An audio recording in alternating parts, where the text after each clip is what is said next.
कृष्ण भगवान और अर्जुन दोनों मोरगढ़ के लिए तैयार हो जाते हैं और कृष्ण भगवान ने अपना नरसिंह रूप प्रकट करा और उसको बब्बर शेर बना के अपने साथ लेके चले जाते हैं, मोरगढ़ के लिए चल देते हैं।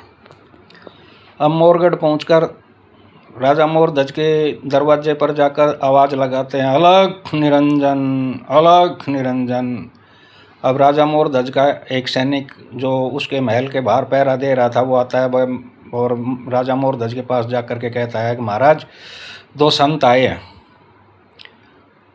आए हैं और आपको बुला रहे हैं। राजा मोरध्वज आए, बाहर देखा दो संत खड़े हैं और वो एक शेर, बब्बर शेर उनके साथ है। अब राजा मोरध्वज उनका आदर सत्कार करते हुए अपने महल के अंदर ले जाता है और महल के अंदर ले जाकर आसन देता है और उस पर बैठा देता है और कहता है, कहिए संतो, किस प्रकार आपका यहाँ आना हुआ, कौन सी इच्छा लेकर आप राजा मोरध्वज के दरवाजे आए हो। कृष्ण भगवान संत के रूप में कहने लगे, हे राजन, हमें बहुत जोर की भूख लगी है, भूख की तड़प ने आपके दरवाजे पर हमें लाने पर मजबूर कर दिया, विवश कर दिया। तो बोला ठीक है, आपकी जैसी इच्छा होगी वैसा ही आपको भोजन मिलेगा। बोले, हे राजन, आप हमारी इच्छा अनुसार भोजन हमें खिलाएंगे, इसके लिए आपको वचनबद्ध होना पड़ेगा। बोले, हाँ संतो, मैं वचनबद्ध हूँ। राजा ने वचन भरे और वचन भरने के बाद में कृष्ण भगवान कहने लगे कि भाई हमारे लिए भोजन बनेगा, उसकी कुछ शर्तें होंगी। बोले, बताओ क्या शर्त होगी। तो कृष्ण भगवान कहने लगे कि भाई जब हमारे लिए भोजन, कोई भी भोजन बनाओ आप, लेकिन चूल्हे के पास में सारी सामग्री जो भोजन बनाओगे उसकी एक साथ ही आनी चाहिए, बार बार कोई वस्तु ना लाई जाएगी ना ले जाई जाएगी। बोले ठीक है संतो, ये आपका हमने मान लिया। तो अब वचन भरने के बाद में कृष्ण भगवान कहने लगे कि सबसे पहले हमारे को भोजन कराने से पहले आपको हमारे शेर को भोजन कराना पड़ेगा। तो राजा मोरध्वज कहने लगे कि हमारी नगरी में कोई भैंसों पाडों की कोई कमी नहीं है, बकरे बहुत हैं, जो कहोगे वो मंगवा देंगे। तो अब कृष्ण भगवान कहने लगे, ये ना भैंसा खाता है, ना पाडा खाता है, ना हिरण खाता है, ना बकरा खाएगा, ये नरभक्षी शेर है, इसको नर का मांस चाहिए। तो बोला, महाराज ये तो नर तो मैं कहाँ से लाऊं। बोला, आप ऐसा करो कि मेरे को आपके शेर के सामने डाल दो, मैं वचनबद्ध हूँ आपकी हर भोजन की, आपकी हर भोजन मतलब हर तरह से आपकी इच्छा पूरी करने का मैंने वचन लिया है, आप इस शेर के सामने मेरे को डाल दो। बोले, नहीं राजन, ये शेर पका हुआ आपका पक्का मीट है, पक्का मांस है, नहीं खाएगा, ये कच्चा मांस ही खाएगा। तो बोले, महाराज कच्चा मांस कहाँ से लाऊं, आप बताओ। बोला, तो आप अपने लड़के को आरे से चीरो और उसको शेर के सामने डालो। राजा और रानी पद्मावती, उसकी शादी हो चुकी थी राजा मोरध्वज के साथ रानी की, और वो राजा मोरध्वज राजा था तो वो रानी बन जाती है। पहले राजकुमारी पद्मावती थी, अब वो रानी बन गई। तो पद्मावती और राजा मोरध्वज दोनों कहने लगे, हे महाराज, आप मेरे पुत्र पर रहम करिए, हम दोनों में से किसी एक को इस शेर के सामने रख दीजिए, हम दोनों तैयार हैं। अब कृष्ण भगवान कहते हैं कि नहीं, आप वचनहारी बनोगे अगर हमारा मतलब जो है कहे अनुसार आप शेर को भोजन नहीं कराओगे तो राजा मोरध्वज कहने लगे, ठीक है संतो, मैं आपकी इच्छा पूरी करूंगा। पद्मावती भी मान जाती है, ठीक है संतो, हम आपकी इच्छा ज़रूर पूरी करेंगे। तो उसमें भी एक और कंडीशन लगा देता है, एक और शर्त लगा देते हैं कृष्ण भगवान के, जब आप अपने पुत्र को आरे से चीरोगे, आप दोनों ही उसको आरे से चीरोगे और कोई तीसरा आदमी नहीं आएगा। अब राजा और रानी दोनों सहमे रह जाते हैं कि देखो, क्या एक माँ बाप ही अपने पुत्र को आरे से चीरेंगे और सैनिक कोई नहीं चीर सकता। तो कहता है कि आप आरा मंगवाओ। संत जी कहने लगे, हे राजन, आप आरा मंगवाओ, आरे से आप अपने पुत्र के 2 पीस करो बीचों बीच। तो अब राजा मोरध्वज ने एक सैनिक से कहा कि जाओ खातियों की खतवाड़ में जाओ, कारपेंटर के यहाँ से आरा लेके आओ, बड़े वाला आरा जो 2 आदमी चलाते हैं। अब सैनिक उधर आरा लेने के लिए चला जाता है, तब तक संत कहते हैं कि आप अपनी रानी से कहिए कि वो भोजन तैयार करे। अब उनने सब सामान इकट्ठा कर लिया कि भाई कोई चीज़ बाद में लानी नहीं पड़े या वापस न धरनी पड़े। अब कृष्ण भगवान, अब वो रानी पद्मावती भोजन बनाना शुरू कर देती है और कृष्ण भगवान की माया से उसकी लकड़ी ख़त्म हो जाती है। अब रानी पद्मावती ने देखा कि संतों का कहना था अगर उठ गए एक बार तो फिर भोजन संत नहीं करेंगे।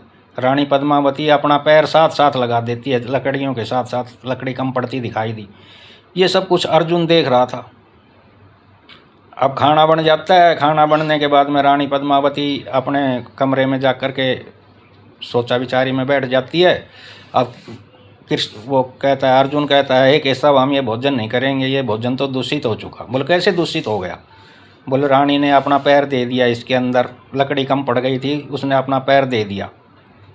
बोले अच्छा। बोले हाँ। तो बोले कोई बात नहीं, देखते हैं अभी लड़के को तो रानी राजा ही चीरेंगे ना, आवाज़ लगाएंगे जब रानी बाहर आएगी, जब देखेंगे पैर जला है कि नहीं जला है, कि भाई पैर लकड़ी में दिया कि नहीं दिया, मैंने तो देखा नहीं। अब वो खातियों कैसे आ रहा जाता है, आ रहा आने के बाद में और वो संत कहते हैं कि हे राजन अब आप हमारे शेर का भोजन तैयार करो। अब राजा मोरध्वज अपनी रानी पद्मावती को आवाज़ लगाता है तो पद्मावती उठ करके महल से अपने कमरे से और लड़के को आरे से चीरने के लिए आ जाती है। तो अर्जुन देखता है उसके पैर सही थे। अब वो कहता है कि सब ये कैसी लीला है, मैंने देखा रानी ने अपना पैर चूल्हे के अंदर देते हुए, लेकिन रानी का पैर तो बिल्कुल सही है। बोले ये बोले इनकी भगवान की भक्ति की परीक्षा में ये पास है, मतलब इनकी भक्ति की तपस्या है ये, जो इनका पैर आपको दिख रहा था जल गया, चूल्हे में दिया था, चूल्हे में नहीं दिया। अब कृष्ण की बात सुन करके अर्जुन सहमा सा हो जाता है कि मैंने देखा, मेरे सामने पैर दिया, चूल्हे के अंदर पैर जल चुका था, अब ये इसका पैर साबित है। अब वो कहने लगे कि भैया आप अपने लड़के को चीरिए आरे से, मेरा शेर भूखा है और शेर के लिए भोजन तैयार करो। अब कृष्ण भगवान कहने लगे कि हे राजन मेरी शर्त सुन लीजिए, अगर लड़के को चीरते वक्त राजा और रानी किसी की भी आंख में आंसू आ गए तो साधु भोजन नहीं करेंगे। अब लड़के को आरे से चीर देते हैं, लड़के के 2 टुकड़े कर देते हैं। लड़का टस से मस नहीं हुआ, न आंसू आए, ना रोया, ना कहा कि मुझे दर्द हो रहा है। अब वो अर्जुन कहता है धीरे धीरे, हे केशव ये कैसी लीला है, इस लड़के ने तो उप तक नहीं करी, इसको कोई दर्द नहीं हुआ, इसको आरे से चीर दिया। बोली ये सिर्फ भगवान के चरणों में है। कृष्ण भगवान कहने लगे कि इसने अपनी आत्मा को भगवान के चरणों में छोड़ दिया। बोले नहीं ऐसा तो नहीं हो सकता। तो बोले तुम भी छोड़ के देखो। तो अब अर्जुन भी भगवान के चरणों में ध्यान लगाता है और उसका ध्यान भटकते भटकते अपनी नगरी को चला जाता है, अपने परिवार की तरफ चला जाता है। जब कृष्ण भगवान उसको चूट की भरते हैं ज़ोर से, तो अर्जुन कहता क्या दर्द हुआ, बहुत दर्द हुआ। बोले तो तुम्हारा ध्यान तो भगवान के चरणों में लगा ही नहीं, इस लड़के का तो भगवान के चरणों में ली नहीं, इसको दर्द तक नहीं हुआ। अब ये सब अर्जुन देख करके अचंभित हो रहा था।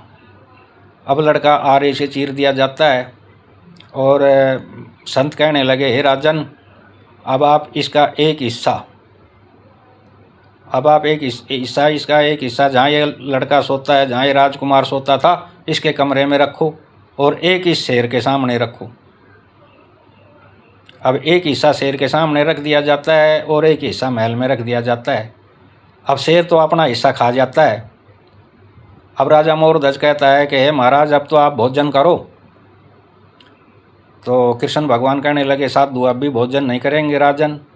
बोले अब क्या बात हुई, अब क्या कौन सी शर्त बाकी रह गई?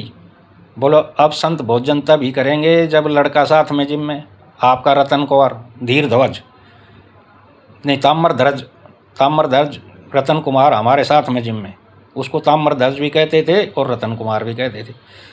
तो राजा मोरध्वज कहने लगे हे महाराज अब रतन कुंवर कहाँ से आएगा, उसका एक हिस्सा तो शेर के सामने डाल दिया, वो तो शेर खा गया, और एक हिस्सा महल के अंदर रखा है खून से लथपथ, अब रतन कंवर कहाँ से आएगा? बोले हे राजन आपका काम है आवाज़ लगाना, आप जिस तरह रतन कंवर को हमेशा आवाज़ लगाते हो वैसे आवाज़ लगाओ। अब राजा मोरध्वज जोर से आवाज़ लगाते हैं रतन कंवर बेटे रतन कंवर, और महल के अंदर से रतन कंवर अपने कमरे से निकल करके आता है। हाँ पिताजी बोलो। पिताजी कहते हैं कि बेटा इन संतों के साथ भोजन करो। अब ये सब देख करके अर्जुन बहुत मतलब अपने आप को समझने लगा कि भाई ये तो मेरा घमंड तोड़ने की वाली बात थी, ये तो मेरे से तगड़े भगत हैं। अर्जुन अपने मन में सुख चाहता बैठा रहा और भोजन करके और बोला, कृष्ण भगवान बोला, हे राजन, आपकी क्या इच्छा है, आप वरदान मांगिए। अब राजा मोरध्वज और रानी पद्मावती को कृष्ण भगवान वरदान दे करके और अपने शेर को साथ ले करके और चल देते हैं। जब रास्ते में जाते जाते अर्जुन कहता है कि केशव, मैं सब कुछ समझ गया, राजा मोरध्वज मेरे से तगड़ा आपका भगत है और आपने एक तीर से 2 शिकार खेले हैं। बोल के कृष्ण मुस्कुराए और बोले, कैसे? बोले, आपने मेरा घमंड भी तोड़ दिया और राजा मोरध्वज की भी परीक्षा ले ली। दोस्तों, राजा मोरध्वज की कहानी यहीं पर ख़त्म होती है। हमारे चैनल को लाइक करें, सब्सक्राइब करें। जय हिंद, जय भारत।